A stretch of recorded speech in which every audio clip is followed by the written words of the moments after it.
Hello my friends, it's time to see some more JavaScript practical questions with Khushbu Chaurasia. So let's begin with our first question. In this particular question, we have written function which is immediately invoked function, and inside that we have written where a is equal to b is equal to 3, and outside we have tried to access type of a and type of b. As we are able to see, a is having where keyword before it. So where a will be equal to 3. But yes, it is inside the function.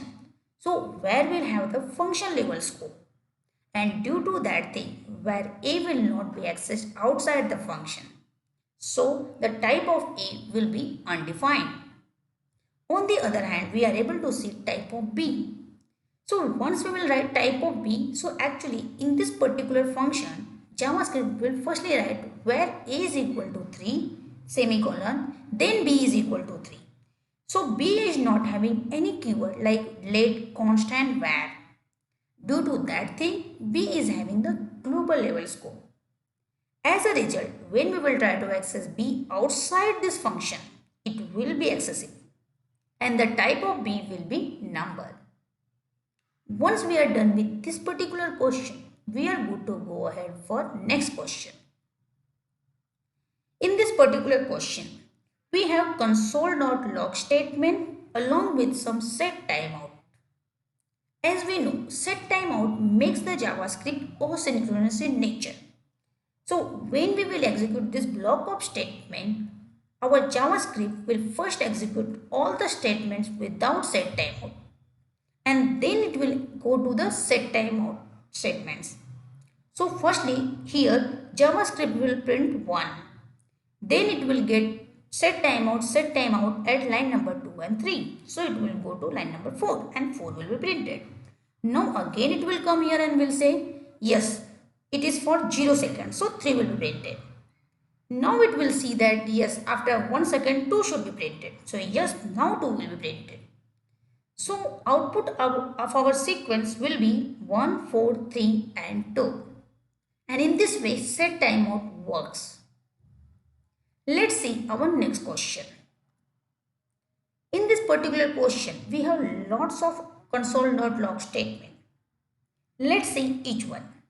Here we have written 1 plus 2 in the string. So this particular one will be converted to the string first, so that we can perform concatenation operator. 1 in the string plus 1 in the string will be now 12 in the string. That particular string will be added to the 2, so we will get 1, 1, 2 in the string. In the next question, we have written plus symbol before the string.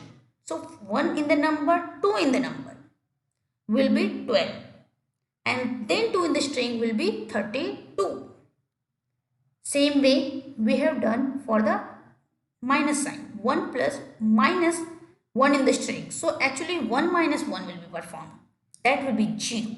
And then that 0 will be concatenated to 2. So it will be 0, 2. In the fourth statement, we have written 1. Before that we have written plus, so this 1 will be converted to a number. But in the next operation, we have again string. So this number will again be converted to the string. So we will get 11 in the string. Then we will concatenate this 11 to the 2 in the string. So it will be 1, 1, 2. Once that is done, we will go with a in the string minus b in the string, as these two are not a number. So nan will be returned. After that, nan will be concatenated to 2 in the string. So nan 2 will come. Once we are done with this, we will see a in the string minus b in the string. That means nan plus 2. So first number is a nan in the string, while the second number is a number. So it will try to convert this particular nan to a number which is not at all possible. So it will return nan as a string. Now it's time to see some OR and the AND operation. In this console log statement, we are writing 0 or 1. So when we are using OR operator, we need to get only one truthy value. Once we will get the truthy value, we will stop it. So 0 is the false value. So we will go next. Yes, 1 is the truthy value. So we will return 1 as an output. Now we have written 1 or 2.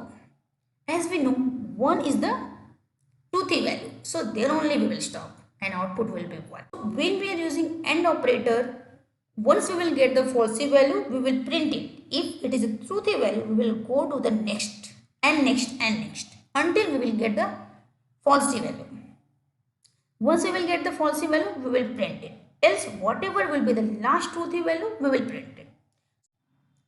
Now we will see that AND operator. Here we have written 0 and 1. So 0 and 1 means 0 is the falsy value. That's the reason 0 will be printed directly. Once we are done with this, we will see 1 and 2. So 1 is the truthy value and 2 is also a truthy value, and this is the last value. So true will be printed. In this way, all the console log statements is done. Let's see our next question. In this question, we have declared one array named as clothes, which is having two values, jacket and shirt. On the next line, we are writing clothes dot length is equal to 0. So actually, we are truncating the length of clothes. Truncating means once we will truncate clothes dot length is equal to 0, clothes will have nothing in it, then empty array. After that, if we will try to write console.log clothes 0, that means it is an empty array. How it can give us value at index 0, so undefined will be printed. Once we are done with this, we can simply see 0.1 plus 0.2. Why this is not equal to 0.3? It will give us false. Why? Please get the answer of this particular question and let's meet in our next video tutorial. Thank you very much for now.